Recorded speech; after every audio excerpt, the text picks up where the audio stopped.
Hello everyone, welcome to my YouTube channel biology है easy where learning is fun. और मैं हूं आपकी दोस्त सनीता सरकार। जैसे कि मैंने आपसे अपने पिछले वीडियो में ही कहा था कि जो एपीएस का एग्ज़ाम है उसका जो क्वेश्चंस आया था उसका मैं डिटेल एनालिसिस करने वाली हूं। तो आज का जो वीडियो है वो मेरा फर्स्ट वीडियो है, यानी कि जो फर्स्ट पार्ट है।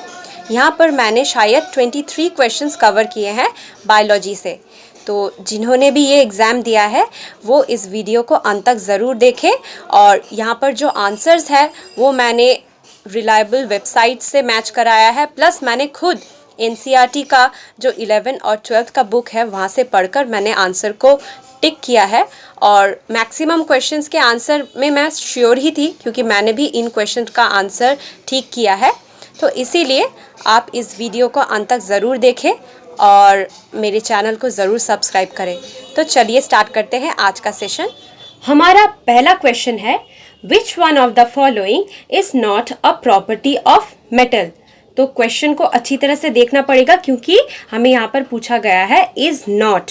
तो इसका आंसर होगा डल या डलनेस। क्योंकि मुझे ऑप्शन में क्या दिया गया था, डल दिया गया था कि डलनेस वर्ड दिया गया था, ये याद नहीं है। तो इनमें से कोई एक भी आपका करेक्ट आंसर होगा। और ये करेक्ट आंसर इसलिए है क्योंकि जो प्रॉपर्टीज ऑफ मेटल है उनमें क्या क्या आते हैं, ductility, malleability, sonorous, shiny surface.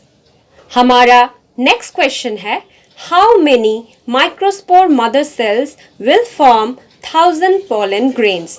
तो इसका जो करेक्ट आंसर है वो है 250। ये इसलिए है, इसका एक्सप्लेनेशन मैंने नीचे दिया हुआ है। तो देखिए, जो पोलन ग्रेन्स होते हैं वो हैप्लॉइड होते हैं और जो माइक्रोस्पोर मदर सेल्स होते हैं वो डिप्लॉइड होते हैं। Microspore mother cell undergoes meiotic division and produces 4 pollen grains which are haploid। तो अगर हम 1000 को 4 से डिवाइड करेंगे तो हमें number of microspore mother cells मिल जाएगा, जो कि है 250। Our next question is, which one of these is a withdrawal method. तो इसका जो करेक्ट आंसर है वो है कोइटस इंटरप्ट्स। इसका आंसर कोइटस इंटरप्ट्स इसलिए है because it is one of the natural method to avoid pregnancy, और ये विड्रॉल मेथड में आता है। हमारा जो फोर्थ क्वेश्चन है वो है, proliferative phase is also known as. इसका करेक्ट आंसर है follicular phase. Fifth question is, female gametophyte in angiosperms is embryo sac. चलिए बढ़ते हैं अपने नेक्स्ट क्वेश्चन की ओर। 2 oviducts fused in a sac-like structure called, the correct answer is uterus. Highest species diversity is in, the correct answer is equatorial region.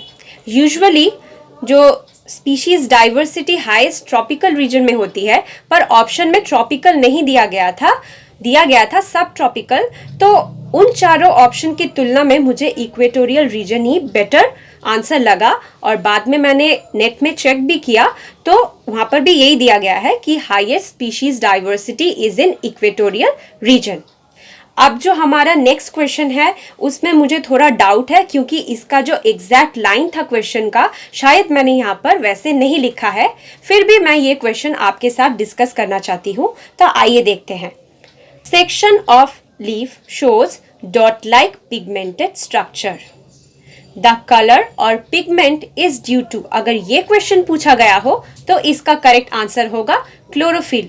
और अगर ये पूछा गया हो कि जो डॉट लाइक स्ट्रक्चर है वो क्या था, तो उसका करेक्ट आंसर होगा क्लोरोप्लास्ट। अब बढ़ते हैं अपने नवे क्वेश्चन की ओर। In human beings menstrual cycle ceases around 50 years of age. It is termed age. ये बहुत ही इजी क्वेश्चन है, आप सभी को ये आंसर आना चाहिए। इसका करेक्ट आंसर है menopause. The testis are situated outside the body और एब्डोमिनल कैविटी बिकॉज। तो इसका जो करेक्ट आंसर होगा वो है, sperm production requires low temperature. तो जो स्पर्म प्रोडक्शन है उसको लो टेम्परेचर की ज़रूरत होती है, इसलिए जो टेस्टिस है वो हमारे बॉडी के बाहर रहते हैं, क्योंकि हमारा बॉडी का जो टेम्परेचर है वो थोड़ा ज़्यादा है और जो स्पर्म प्रोडक्शन में टेम्परेचर ज़रूरत होती है वो हमारे बॉडी टेम्परेचर से 2 से 3 डिग्री सेल्सियस कम की ज़रूरत होती है, इसीलिए इसका आंसर होगा ये। अब बढ़ते हैं अपने 11वें प्रश्न की ओर। Which one of these facilitates the supply of oxygen to the embryo? तो इसका करेक्ट आंसर है placenta. Sex chromosomes are also known as allosomes. इन T lymphocyte, T stands for thymus. Which one of the following organism doesn't reproduce by fission?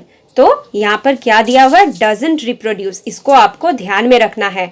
तो इस question का answer होगा yeast, क्योंकि yeast reproduces by budding process और fission process से कौन reproduce करता है? वो है अमीबा और प्लाज्मोडियम। फिर आता है हमारा नेक्स्ट क्वेश्चन जो कि है हार्मोन रिलीजिंग आईयूडीज यानी कि इंट्रा यूटेरिन डिवाइसेस। इसका करेक्ट आंसर है LNG-20। हमारा 16वां क्वेश्चन है humans have, the correct answer is 23 pairs of chromosome. यहाँ पर एक ऑप्शन ये भी दिया गया था कि 23 क्रोमोसोम, तो वो गलत होगा क्योंकि ये जो पेयर वर्ड है वो वहाँ पर नहीं था। So the correct answer is 23 pairs of chromosome.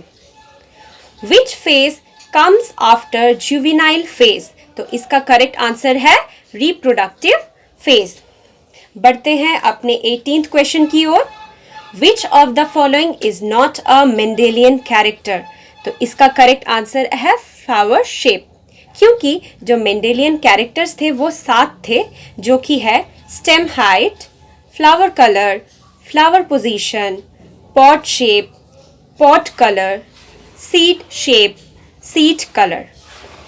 अब जो 19th क्वेश्चन है इसमें भी मुझे थोड़ा डाउट है, क्योंकि जो एग्जैक्ट क्वेश्चन की लाइंस थी मुझे याद नहीं है, पर वहाँ पर एक क्रॉस दिया गया था और वहाँ पर ये बताया गया था कि जो F1 जनरेशन है उसमें जो डोमिनेंट ट्रेट है वो एक्सप्रेस कर रहा है।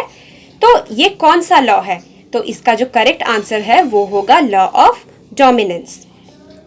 हमारा जो 20th क्वेश्चन है उसमें दिया गया है during transcription DNA dependent RNA polymerase binds at which region? So the correct answer is promoter region. Which one of the following test work on antigen antibody reaction? इसका करेक्ट आंसर है ELISA. Biomagnification is caused by. अब इस question का option कुछ इस तरह का था कि ऑप्शन ए में शायद हेवी मेटल्स या DDT दिया गया था और ऑप्शन बी में हेवी मेटल्स या DDT दिया गया था। तो जिस ऑप्शन में बोथ ए और बी या दोनों को ही ठहराया गया है जिम्मेदार, वही ऑप्शन होगा करेक्ट, इसीलिए मैंने बोथ ए एंड बी को करेक्ट कहा है। Method of producing thousands of plants through tissue culture is called, इसका करेक्ट आंसर है माइक्रो प्रोपगेशन।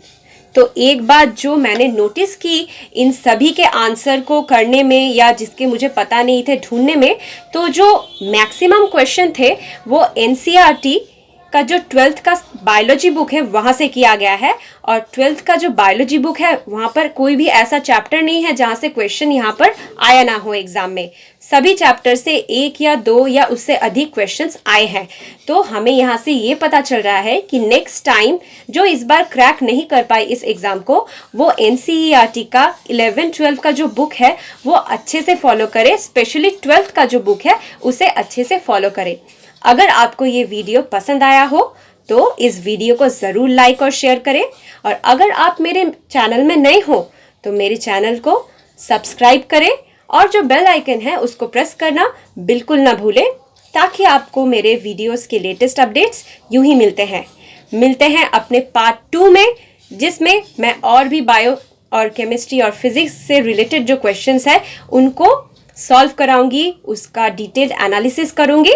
तब तक take care and keep learning in a fun and easy way with Biology है Easy।